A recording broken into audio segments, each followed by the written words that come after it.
Então, nós temos aqui os reservatórios, né, de Capim Branco 1 e 2, né, serão focos das nossas ações, tanto a montante como os reservatórios, assim, quanto a jusante, né, dos rios, serão focos das nossas ações. Também várias ações serão desencadeadas, tanto no ambiente aquático, quanto nas vicinais que levam a esses locais, de dia, à noite, em horários alternados. O município de Prata também faz parte da nossa área de atuação. Também tem alguns rios lá que serão objeto, né, de fiscalização, de operação da Polícia Militar.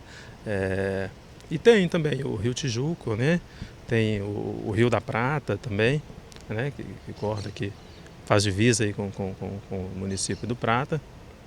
Também serão objetos aí de fiscalizações.